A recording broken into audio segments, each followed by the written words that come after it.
The Nerdcast Empire is on the air. It is Music Mondays again on the Nerdcast Empire. I am Matt in the studio, and we are ready for another great week of music. Maybe our best week of music yet here on the Nerdcast Empire. We have some excellent releases from the date on or around March the 22nd, and really excited because I really think this is about as good a list from top to bottom as we put together this year here on Music Mondays. Joining me in studio, as always, the guy who puts this list together, it's Mike. Mike, how's it going? Yeah, it's going great. So much music this week, and not all power metal or any one genre. It was kind of all over the place. So it was a fun week for sure. Yeah, and I think it's really high quality. There's going to be stuff that got left off of our choices this week that on any other given week would have certainly been picked. Joining us from Parts Unknown, as always, is Chris. Chris, how's it going? I'm exhausted in a good way from going through all this amazing music. This is definitely a week I would recommend everybody check out the playlist for the whole week and to really see the stuff that we're not going to be able to list just for time's sake. Checking in, just want to give a shout out to everybody that's been listening. And we've been seeing a lot of listens or downloads from, obviously outside of the country, Sweden, Japan, and even in places inside of the U.S. that I wouldn't expect it from out toward the Oregon area, as well as New Hampshire. So any of you folks that are out there listening, if you want to chime in from where you're from, and so we can kind of gauge like how far we're getting some downloads from, that would be awesome. Love to hear from you, and hope you enjoy. Of course, you can hit us up on social media and send us messages, send us bands you want us to check out. If you have a band you want us to check out, certainly send your link, because we're finding new bands almost each and every day as we go through this project. But this week, again, really outstanding list, again, for March the 22nd. And as Chris mentioned, you can go through the whole playlist that Mike's puts together.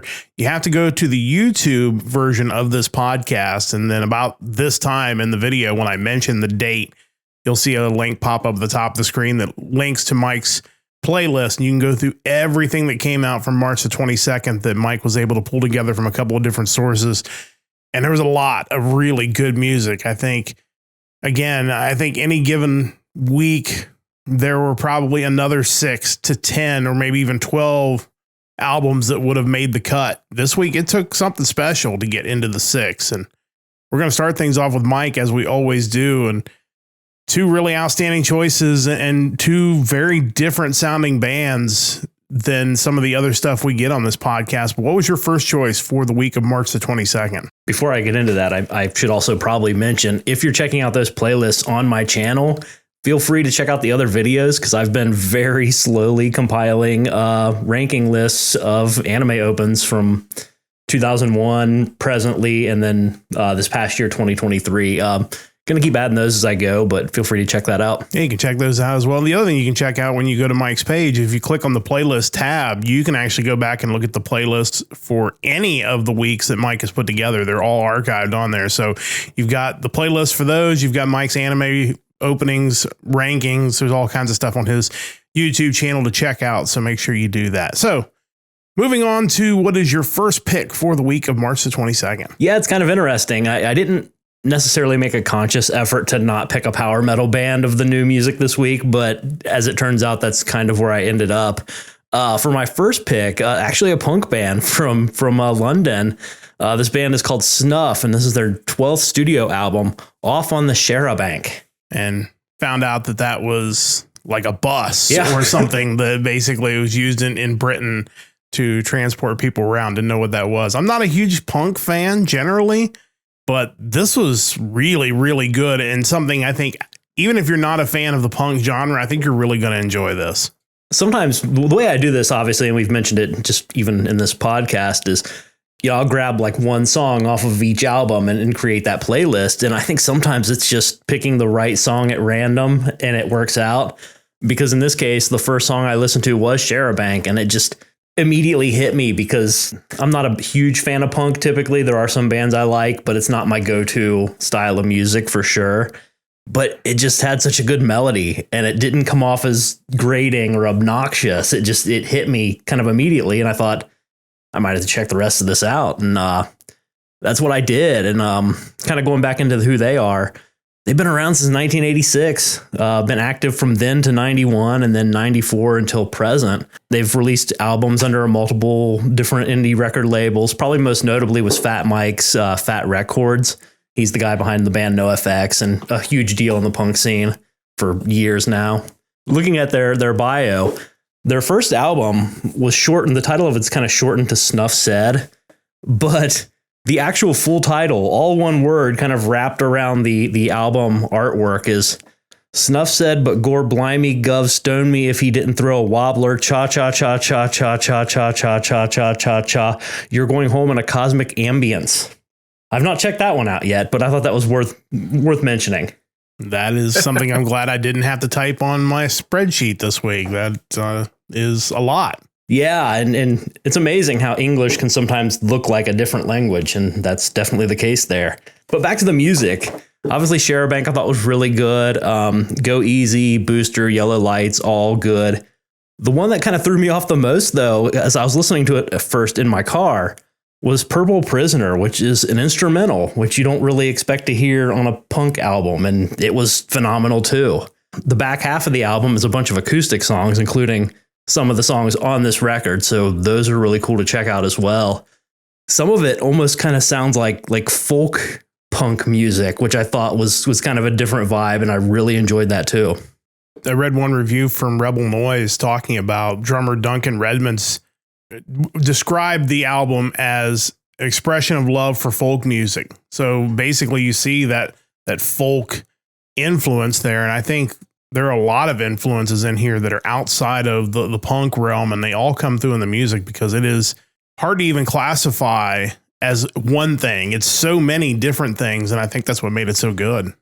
Yeah, and as far as like the folk sound, songs like All Over Now and An Arm and a Leg to Kilnsey Crag, definitely folk sounding. Yeah, I think that's kind of why I liked it, was that it kind of hit multiple areas. It wasn't just repetitive guitars and kind of a yelling vocal style, which you may expect in some instances of punk.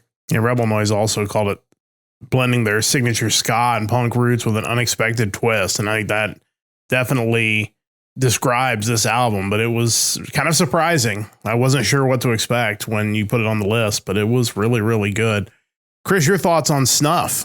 Yeah, kind of chiming in along with you guys. I'm also not the biggest fan of punk, but with that being said, I think we're all pretty good about still kind of giving these other genres we're not into the benefit of the doubt. And I'm always looking for that band that is accessible or that might get me into a genre deeper.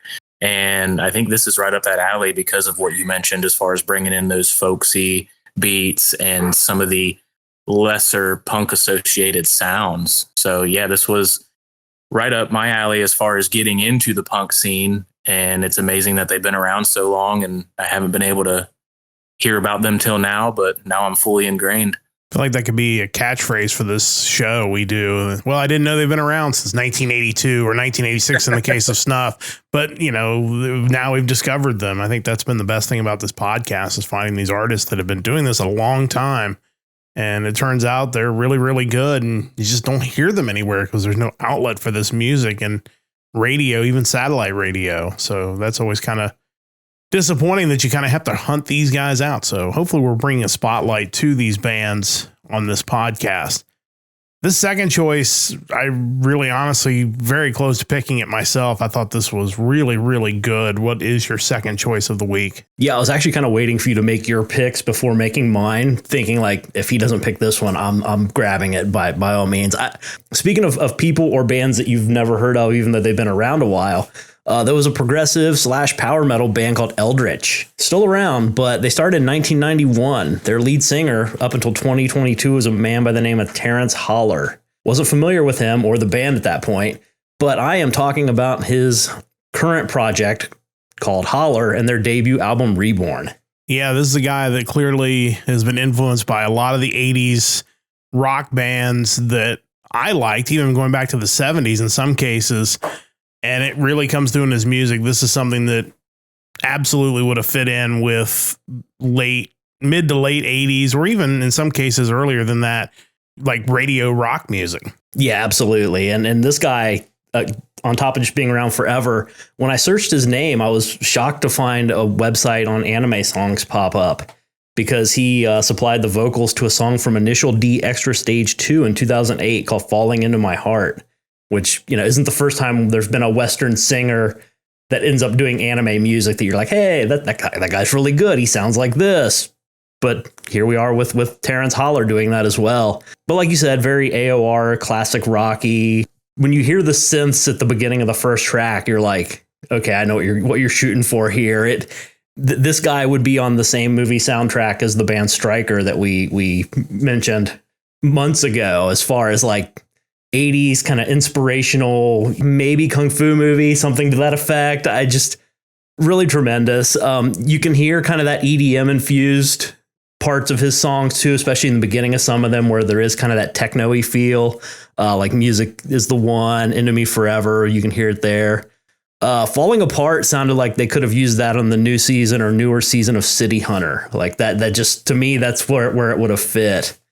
But what can I say? Like that's just what it is. It's very accessible, radio friendly rock that you can't get enough of and you don't get enough of anymore. Standout tracks for me were Do You Believe, I Don't Want, Enemy Forever, Falling Apart, Wrong Words, How Long, and Yulia. Yeah, this was really good. I easily could have picked this myself. And it mentions in his bio being influenced by artists like Billy Joel, Elton John, Journey, Boston, Toto, Kiss, Bon Jovi. I mean, you can hear all of that. It basically spans that decade of arena rock, radio rock, just...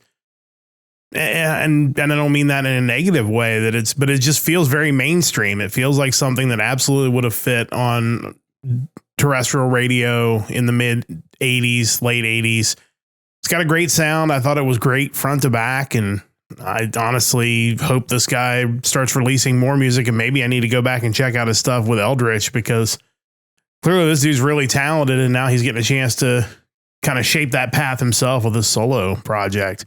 That's Reborn from Holler. Chris, your thoughts on Holler? Yeah, one of the first things I noticed, I always love when these bands and solo artists that are kind of harkening back to the 70s and 80s are also able to bring in some newer sounds as well. And I noticed a little hint of EDM or kind of cyberpunkish type noise kind of mixed in there, which was nice for me. Dead Rhetoric kind of talked about that as well. And then you already mentioned kind of the stylings of Billy Joel, Bon Jovi, Journey, all kind of being represented here. But one thing I picked out, I got a heavy hint from the vocals, at least, of Queensryche, and that really drew me in as well. Yeah, the Jeff Tate era of Queensryche was certainly known for, I think, very accessible music, very powerful vocals. I could see a little bit of that as well. So certainly an interesting comparison there. But again, two really great choices, two very different sounding bands, but I think something for everybody in Mike's choices this week. We're going to move on to Chris's choices. Chris, what is your first choice of the week? Yeah, I'm going to be staying in the US this week, which seems wild for me, but starting off with my first pick is a band called Artificial Language from Fresno, California, started in 2015 with their latest EP, Distant Glow.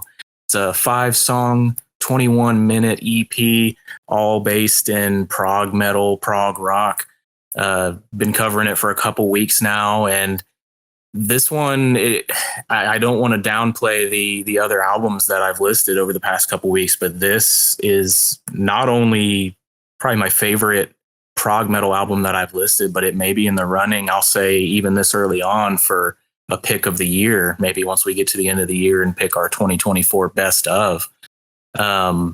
They lean, I would say, more toward the metal side of prog metal, but in great fashion. There's Shane Lewis, the singer, has some very energetic vocals, wide range. I wouldn't say, at least as far as I'm concerned, there's no rough vocals. It's just very loud. Kind of, he hits the high notes, he can get super low, very energetic. They love to play with the time signature, and overall they're just very catchy. Right off the rip in the first track, Two-Faced Star, it easily sounded like a prog song that I would love to hear on the radio, just as far as the choruses go. Some of the other standout tracks, I loved all the odd tracks, but with it being a 5-song, 21-minute EP, there's no reason to not just give it a listen all the way through. But track 3, Stranded, kind of had a balladish opening. They really play with the offbeats on that one and the time signature while they're having fun with their melodies. And then track 5, Skinwalker, opens up with a piano and kind of lures you in. And then it just really hits you with these high-pitched Dionysian string of notes. And then it just stays heavy the rest of the way through. But absolutely love this album. Give it a listen. Like I said, it's a really quick listen. And I think it's, as I mentioned before, one of those accessible albums that could really get you into prog rock just with how catchy it is. Yeah, it was a really solid release. Even for an EP that's a little bit on the shorter side, I thought it was really good. Mike, your thoughts? The thing about prog I think we run into sometimes is that every now and then you'll run into that band and yeah, they're really musically gifted, but it feels like sometimes they're writing the songs just to show you how musically gifted they are and how adept they are at playing. With Artificial Language, you could still kind of feel the emotion behind the vocals and the music. It felt like they were doing it for a reason, and it wasn't just to show you that they could. Like in Two-Faced Star, I thought the vocals there and the guitar solo were very emotive and not just, let's see how many notes I can throw in here and blow everybody's mind with a 14-minute guitar solo. The songs were all fairly manageable lengthwise. It didn't feel like you were slogging through any of them by any means. I also thought it was interesting that Maximum Volume Music, when talking about it, compared them to Haken, who we've heard about recently as well. So I think clearly I need to check out that band as well. Yeah, no question about it. And kind of to echo what you said, I saw a review on the Prog Space. It basically talked about each song being 4 to 5 minutes in length and kind of complimenting them for it. I think for the very reason you said, that they put so much into each song, but once you go beyond the 4 to 5 minute mark, like sometimes these prog songs lose the plot. They just kind of ramble on. And it feels like, okay, where are we going with this? It's sometimes hard to keep it interesting. So kind of having something that's much more digestible, but yet still very technically complex, I think allows them to show off the talent, but it doesn't overstay its welcome either. It gets on to the next thing. So I think that's a great way to go about it. I thought this was really, really good, and excited to see these guys continue, and maybe they continue down the EP path to kind of keep it at this 20 to 25 minute range to not overwhelm the audience. If you give them 12 tracks of this, it might be too much, but 5 really kind of hits the nail on the head. I thought this was really excellent. Yeah, I know they have done full length albums. They had a 2019 album called Now We Sleep, and it was actually listed on Pop Matters list going off the Wikipedia for honorable mention for the best prog metal album of that year. So they have had success with some full length albums, but yeah, they've definitely proved that they can do just as well with an EP. I know Mike, just jumping off of Mike real quick, talking about their being compared to Haken. I saw that as well. And I like that their bio kind of rebounds off that and says that while they may sound like Haken or some of these other prog rock bands, they take it a step further and kind of find their footing and find their own land. And I think they've really done that. Kind of wrapping up, it's hard to talk about a prog rock album without talking about what it's about, because a lot of them have these stories. So just reading off of metaltemple.com, as far as the lyrical content for this album, says it's an exploration of the consequences of choices that are made languish at the surface, lyrically set during a Dust Bowl-like apocalyptic event which centers around a father and son tangled in a web of conspiracy. The EP explores coincidental events during his son's birth. The father must make a choice to believe whether his son is an innocent soul or a harbinger of annihilation. That's a very prog sounding theme for an album. I do love when a band releases an album with a concept that's relatable, and who hasn't experienced something like that in the past. I think the first or the next prog album released with a relatable concept will be the first prog album released with a relatable concept. But they are great. Definitely check them out. Artificial Language with Distant Glow. So that gives us one selection. Chris, you've got 2 selections as always this week. What is your second choice? Yeah, my second choice, I've got a thing for solo artists, and I'm going back to that well again.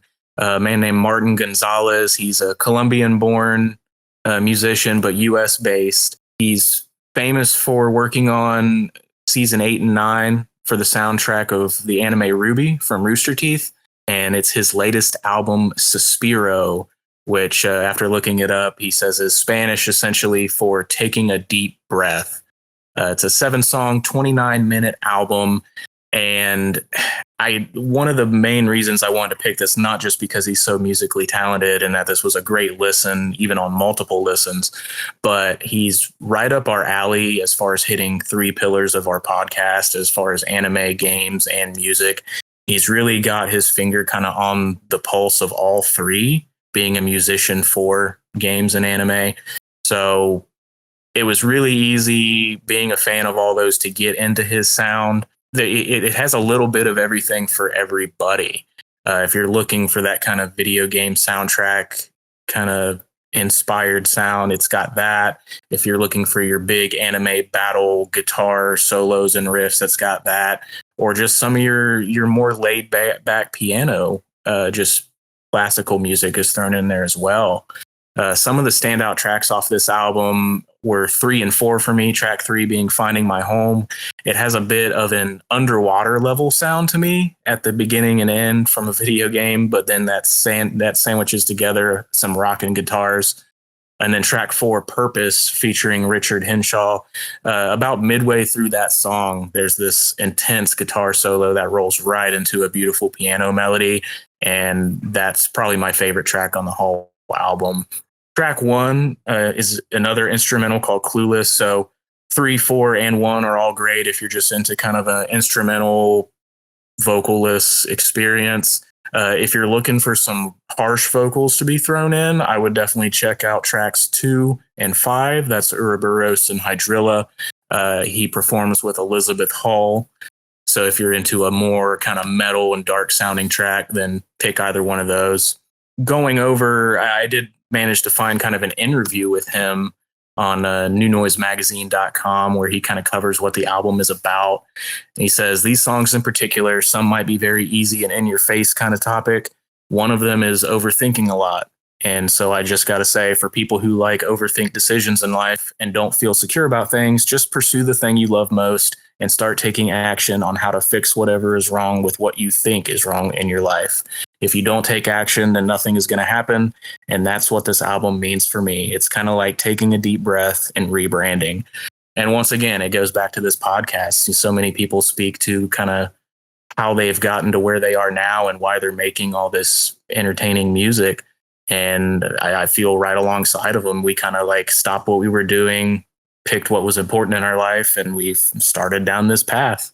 Yeah, some deep stuff there, honestly. Very interesting concepts. You mentioned the anime influences. You hear a lot of them there. Dude's got a lot of talent, and he brought in a lot of talent on this album, and I think it definitely comes across as really well put together. And I think if you're a fan of rock music, you're going to really find something on this album that you really can latch onto. Mike, your thoughts? Yeah, kind of like with Snuff, I think sometimes it's a matter of which track I first listen to and how I receive it. The first song I heard from him was Suspiro, and it didn't really connect with me as much as the rest of it did. The first track, Clueless, I thought was amazing. Like that, if I would have picked that one first, I probably would have just easily shotgunned the whole album and it wouldn't have been a problem. Kind of to your point, Elizabeth Hall has a ridiculous vocal range.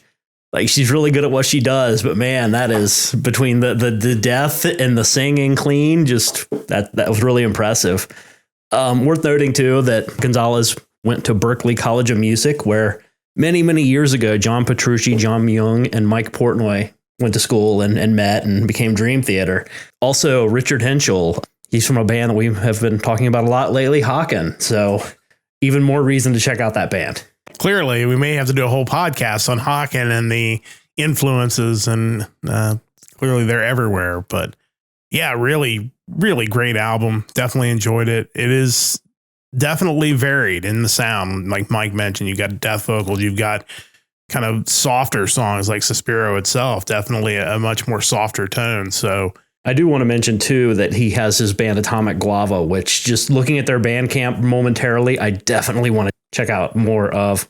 This is definitely a guy that I would just like to bring in once we're able to have the time to sit down with interviews. Just like I said, having that finger on the pulse of so many different kind of genres and being in bands, solo acts, and just being kind of all over the place and just kind of getting his ideas on things.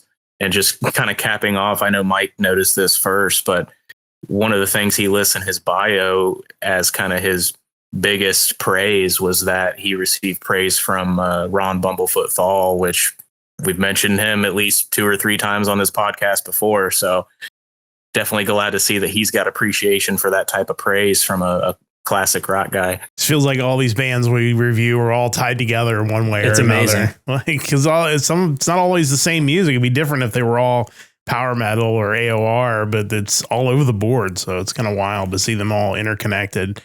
So those are Chris's choices this week. We're going to move on to mine. And I think this first one is maybe one of the best albums I've listened to this year.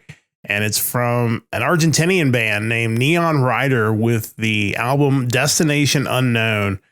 Both my picks this week are AOR type bands, but I really thought this was a little bit above the second choice, although both are excellent. Leading this band, you've got frontman Bruno Sangari, the Argentinian, who has an amazing voice and just belts out track after track on this album. It's just a really great rock album with, you've got the futuristic artwork on the cover, looks great. It really takes you back to a time in the 80s. Really got a lot of vibes from these guys of some of the European AOR type bands that I've listened to. They sound very similar. It kind of reminded me of Alan Land, some of their stuff. It just very much right down that road, and couldn't really even single out a single track. I thought it was great front to back. I definitely encourage you to check that out, but it was just really awesome. And I hope these guys continue to release music, because this was one of the better ones I've listened to this year. Mike, your thoughts? Yeah, my first thoughts on it were, this is 80s melodic pop metal, basically. And I mean that in a good way. I did see where some of the reviews online were kind of critical of the singer, which I thought was kind of weird, because when I think of all the bands I liked from back in that late 80s, early 90s period, those singers weren't known to be like perfect singers. They had a good sound, but it wasn't like they were maybe technically perfect. And I think in something like hard rock and metal, you don't really want that. You just want something that conveys that sound that you're looking for. Stephen Pearcy isn't a perfect singer, but he's perfect for the band Rat. I kind of felt the same way about this, where it's like Bruno Sangari has a great voice. And even if people think that maybe he was a little off key every now and then, it still sounded amazing to me. Yeah, sometimes I wonder about these critics that are that critical about something. You got to understand what you're listening to, and maybe you're expecting something that is an unreasonable expectation for a rock band. Well, I think, too, we saw it kind of on the other end, where there was a band this week that I thought sounded pretty good as well, but you had people online criticizing them for their sounding too overproduced. And it's like, you're either going to get some flaws in it, or you're going to get so perfect it sounds fake. Which one did you want? I'm not sure where we're going to go with that. To me, I would always prefer the imperfections, because if you go see them live, that's what you're going to get. Yeah, that is the experience. That is being a band. Like, if you're getting them sounding perfect live, they're probably playing to a backing track. You're probably getting ripped off. So yeah, I thought this was really excellent. Definitely check out Neon Rider. Chris, your thoughts? Yeah, I saw a lot of similarities between Neon Rider and Mike's earlier pick, Holler. I would say that if Neon Rider had some differences, I would say that they seem more stadium friendly. I got a very kind of more stadium rock vibe from the album, and that's definitely a good thing. Yeah, I think that definitely hits home with these guys. Definitely something to check out. Again, Destination Unknown, the album from Neon Rider. Great album artwork, too. Again, just really cool feeling that you get from it. Yeah, when you start out with a great album cover, you're probably well on your way. Not necessarily always, but in this case, definitely. It almost looks like a live action version of the band I picked, Ironbound, from last week. It kind of has that same vaporwave kind of synthwave look to it. Yeah, no question about it. Thought it was really, really good all the way around. Good work by Neon Rider. Another AOR act that I thought was really excellent is the group Hawe Petersson's Rendezvous with their self-titled album. Hawe Petersson is known as the Blindfold Dead recording artist. You see the pictures of him. He's wearing a blindfold. The dead part, I guess, makes it sound more metal at the end. I'm not sure. He's from Sweden. This was another really good album. Power Play Rock and Metal Magazine called it the first truly essential AOR album of the year. That I'm not real sure what exactly that means, but it was certainly really good. Petersson comes from the band Osukaru, and he, alongside keyboardist Matthias Rosen, were also part of the Swedish band which disbanded back in 2010. But they've continued to make music together, and Osukaru had an album in 2021 that did really well with Starbound, but they couldn't tour with it because everything was still shut down in 2021. So that allowed them to start working on new music, and they decided they would basically take their influences, which were kind of opposite, and put them together. And that's why they've called this project Rendezvous, kind of bringing things together. They've got some great artists on this album. David Forbes from Boulevard, Chris Rosander, Frederick Werner from Osukaru also coming in. It was interesting, the description, if you're a fan of Osukaru, obviously, but Boulevard, Bad English, Care of Night, some other bands I wasn't real familiar with. You would like this. I think that kind of fits in again. Right in the middle of the 80s, you could drop this band in. I think they'd be very successful. Tracks that stood out to me, Sacred Land was really good, As We Cry, These Tears, and then The Essence of Love had Jane Gould on vocals, and I thought that was really kind of a change of pace for the album, but it sounded really, really good. Definitely check Hawe Petersson's Rendezvous out there.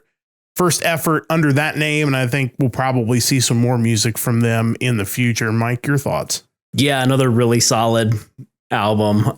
It's interesting. It seemed like Frederick Werner had a lot of involvement vocally on this album. So clearly, since I enjoyed this so much, I would probably really like Osukaru as well. The Pride and Joy Records website had a list of bands that they compared them to, saying fans of Swedish outfits like Streetlight, Craye, Houston, Nestor, and Osukaru will love this.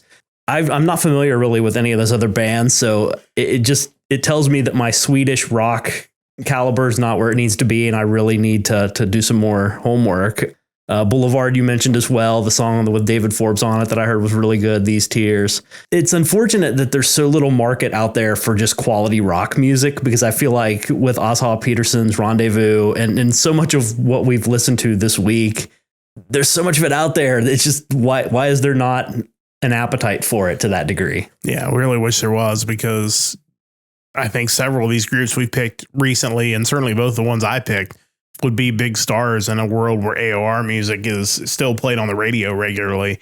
But unfortunately, those are not the times we live in. So we're going to play them here or talk about them here and be able to hopefully spotlight them for you to listen to. Chris, your thoughts on Rendezvous? It's always great to have so many different musical influences kind of thrown together. It makes it almost feel like a greatest hits album, but it gives you a wide breadth of things to check out. So lots of folks to check out that contributed on this album. And I have to say that I know we all did pick different bands, but this one was definitely on my list that almost made the cut. I kind of took it off because you claimed it pretty early just to make it easier on me. But also a relatively quick listen. I mean, we talk about these EPs that are only 4, 5, 6 songs and 20-ish minutes.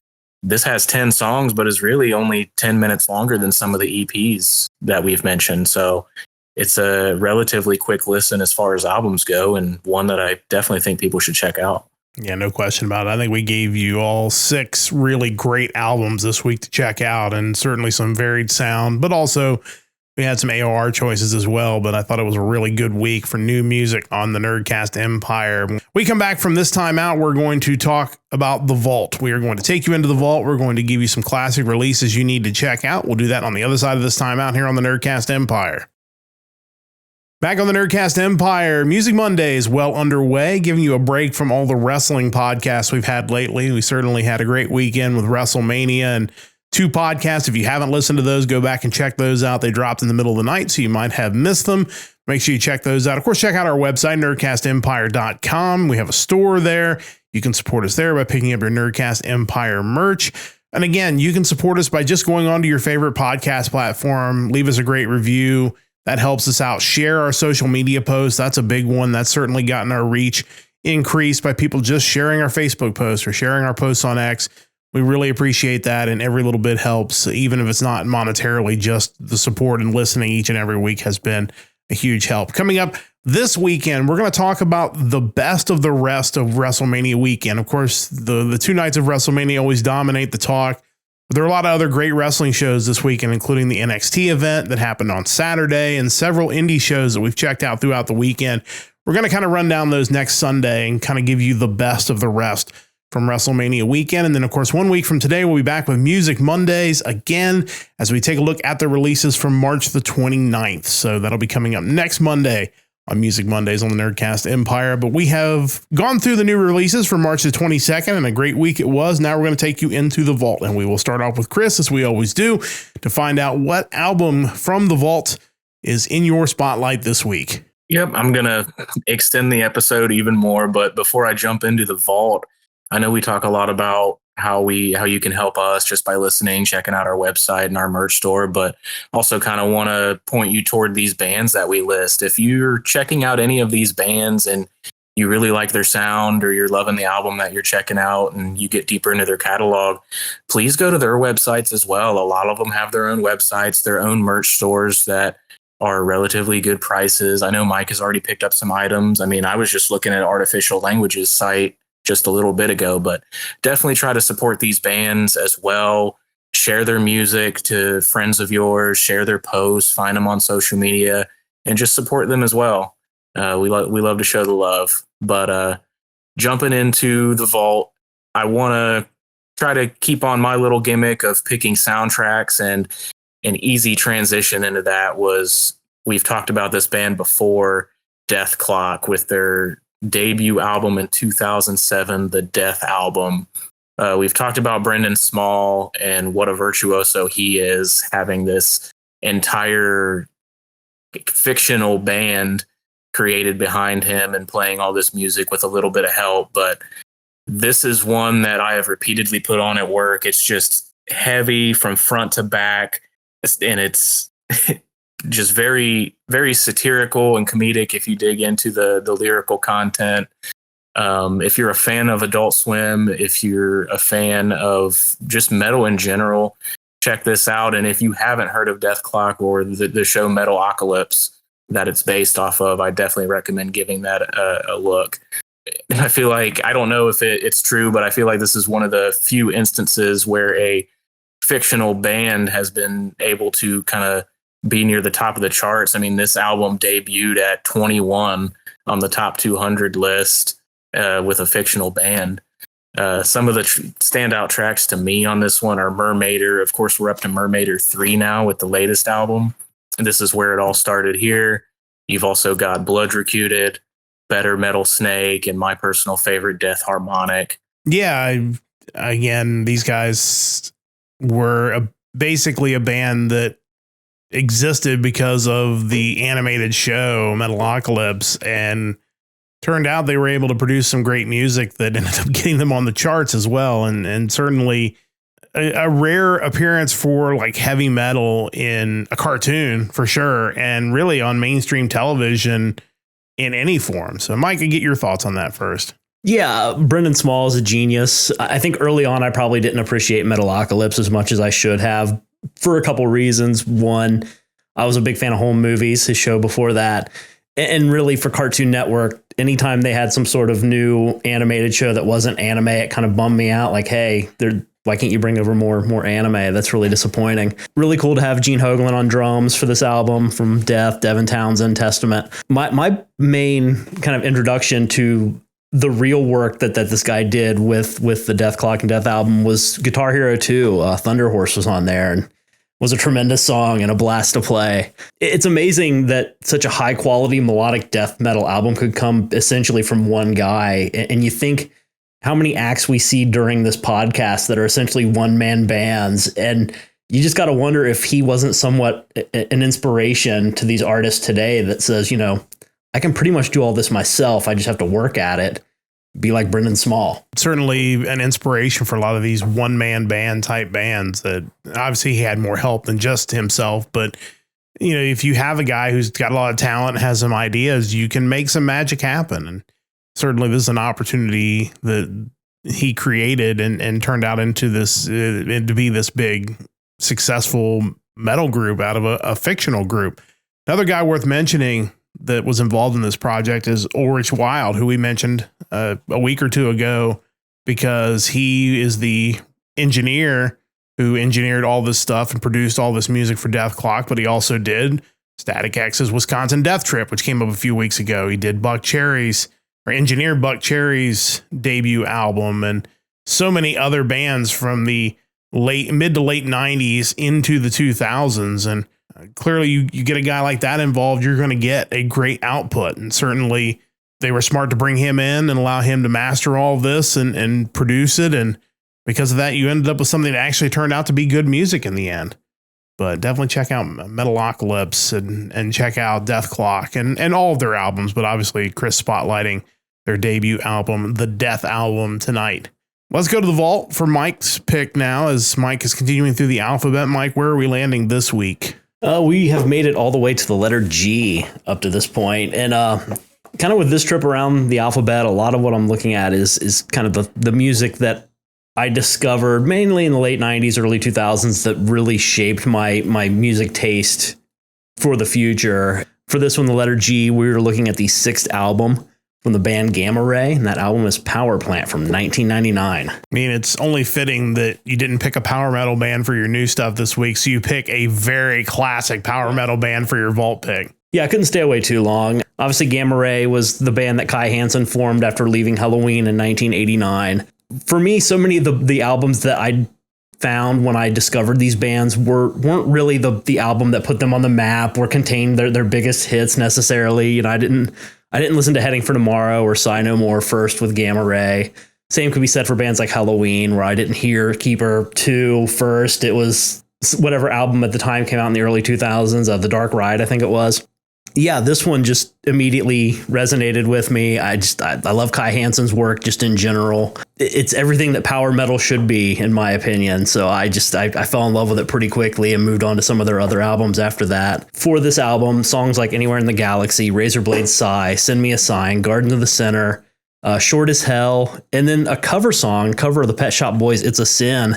One of my favorite cover songs, but definitely check this one out. It's kind of the quintessential power metal album.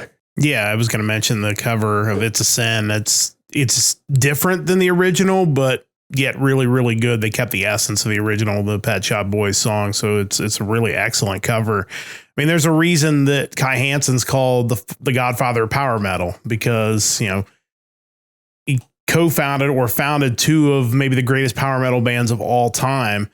And then in 2011, you know, created Unisonic with Michael Kiske. So it's like, this guy, everything he's involved in is amazing. And if you are maybe you're somebody listening to this podcast that is a little bit on the younger side and has heard a lot of our power metal picks over the weeks, and maybe they're bands you're more familiar with, but you're not necessarily familiar with the Halloweens and Gamma Rays, like, definitely encourage you to go back and check those out, because I think if you like all this new power metal that we're recommending, you need to know the bands that influenced all of those bands. And Gamma Ray specifically this week is definitely one of those bands that has influenced every power metal band that we've listed throughout this podcast. Yeah, absolutely. And I think, too, when you look at a band like Gamma Ray, you think Halloween, and they're really one of the best examples of how these bands should kind of age, where they went their separate ways. And here they are back in like 2021, finally getting back together, where Halloween now has Michael Kiske and Kai Hansen in it with Michael Wycath, just how it should be once they reach a certain age. Like, any kind of issues that may have driven you apart, there's no reason to keep that going on, especially when you have so much classic music you can cover and still create. Yeah, you've only got so long to do this, especially these musicians that play fast music or have booming vocals. Like, at some point, you're just not able to recreate that. So whatever your issues are, put them aside, get together, make it magical while you can, because at some point, you know, that clock stops for everybody. So it's great to see them back together. But at the same time, like, you do feel like, man, it'd be nice to see a Gamma Ray tour. It'd be nice to see a Unisonic tour. It's like, and for all I know, they may be performing some of those songs as they tour, just because, you know, Halloween obviously has this huge catalog that they can never get through either. But, you know, you've picked up fans along the way with these other bands. You have to think at some point you're getting to hear some of those songs live too. Yeah, that's a really good question. Since they don't typically tour around here to any large capacity, I've not studied their set lists. I'd be shocked if they didn't have one or two Gamma Ray songs maybe pop up occasionally, just because they're so classic too, and Kai Hansen's such a huge force in that type of music. No question about that. Definitely check out Power Plant from 1999 from Gamma Ray. Chris, your thoughts on Gamma Ray? Listen, Mike, you've already turned me into a power metal fan. You don't need to keep persuading me with these amazing albums. No, I really love this one. I'm new to Gamma Ray. Most of the ones you drop, with me being younger, they're new to me, but I absolutely loved it. And going back to that accessibility thing, I don't know if it's because this band, dates all the way back to the late 80s, early 90s, or if this is present on all of their albums. But to me, there was a healthy dose of thrash mixed in on this Power Plant album, kind of mixed in with the power metal. So that made it really accessible to me. The center of the album was kind of the sweet spot for me. I really loved Gardens of the Center and Short as Hell, and pretty much everything from that point on. But yeah, great introductory album for me, for both kind of just power metal in general, once again, but also Gamma Ray. So thank you once again. And I hope other folks my age and even younger will continue checking this stuff out. Yeah, definitely. And to your point, Halloween back in the day, they were very much compared to thrash metal bands. They had that power metal vocal side, but as far as the speed and what they played, I mean, like the song Halloween of theirs aired on MTV. Like, it was very much a thrash metal, speed metal song that, they kind of transcended one side to the other. And, it's funny introducing other people to this music. I think back to where I was in the late 90s learning about this music. I was someone who was kind of raised on like 80s hair metal. So to find out that music like this existed was just mind blowing to me. Yeah, no question.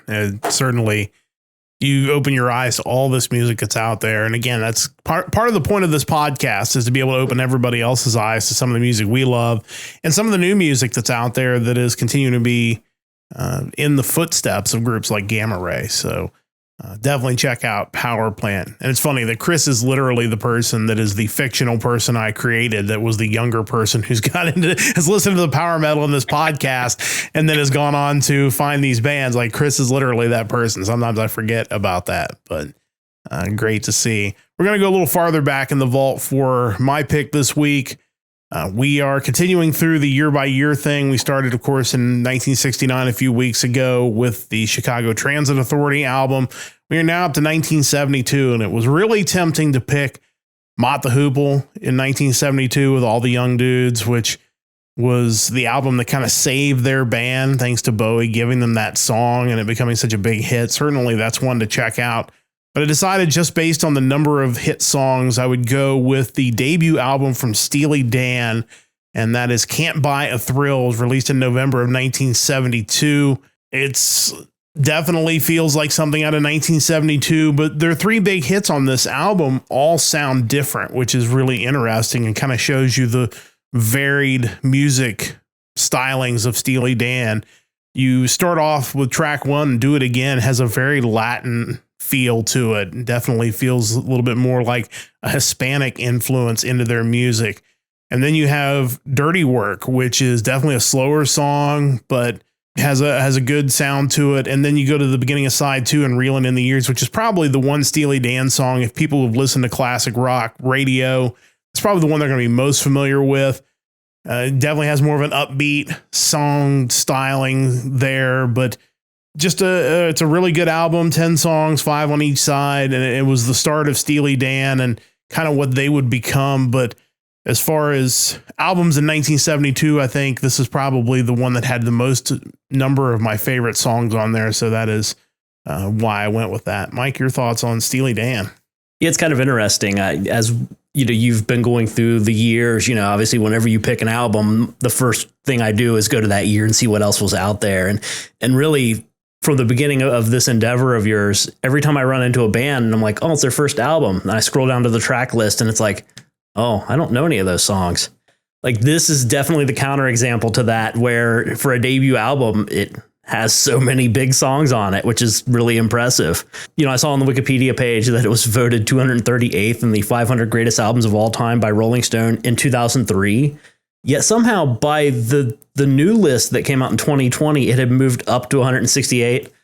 I don't know. I'm not sure how that happens when there's only more albums created every year. I don't know how it moves up, but that is still pretty impressive either way.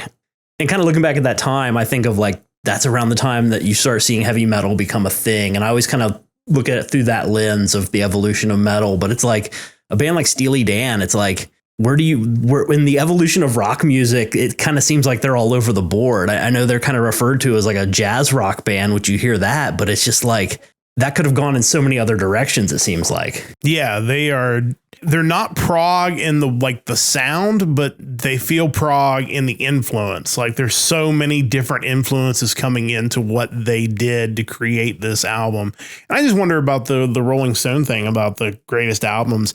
Is it a case that maybe in 2003, classic rock radio was still huge and people were just, they knew the Steely Dan stuff, but maybe there was a burnout factor, whereas all these years later, because people really don't listen to classic rock. I mean, this is probably oldies now, the 1970s. Maybe they're just a little more appreciated possibly now. I don't know. That's an interesting point that they've moved up. Or the person making the list is like, well, that's so obscure now. I'm going to move it up in the list to make myself sound like I know more than I do, or something to that effect. It's hard to say. Yeah, it's certainly an interesting thought. I'm kind of curious as to how that goes about. But again, for the debut album, I thought this was really excellent from Steely Dan, and certainly, as Mike said, kind of a turning point in the music industry right around this time. So I think the choices going forward in the 70s are going to be interesting to see how that evolves. Chris, your thoughts on Steely Dan's debut? Yeah, I mean, sometimes I don't envy you going through the years and having to pick one album for that entire year, because I know there's some incredible years out there. But I'd say this one makes sense. If I'm thinking of Steely Dan, as far as the hits that are on this album, I'm probably just going to go immediately to this album. I mean, some of these years you might have a band that they have another release down the road that we know is equally as good, so we can just hold off on them. But this is the year for Steely Dan right here. I mean, Do It Again is just an earworm to me. If I hear it, it's stuck in my head the rest of the day, to the point where me and my coworkers almost use it as kind of a curse for the day and play it on our speakers around each other just to get it lodged in there. But great pick. And just touching on, I don't know how often we see this nowadays, just how interchangeable they were as far as the lead vocals on this album alone, switching up at least 3 different members or having a bunch of co-vocals on there. And it's just something I don't think is appreciated or that we see a lot nowadays. Yeah, 100%. I think it's just another example why this album is so diverse, because you have so many different vocal styles on top of so many different music styles. It was definitely a wide range on this album. That is going to wrap things up for this week's edition of Music Mondays. We are through the releases of March the 22nd. When we come back in 1 week's time, we'll be looking at the releases of March the 29th here on Music Mondays. A huge thanks to the guys for joining me once again in the studio and in parts unknown. Big thanks to Stove Lake Media for their continued support of our podcast. A reminder, this Sunday, we're going to be talking more wrestling, the best of the rest of WrestleMania weekend. Then, of course, 1 week from today, we'll be back with another edition of Music Mondays on the Nerdcast Empire. That's going to wrap things up for the entire crew. I'm Matt saying so long. Don't forget to join the Empire, the Nerdcast Empire.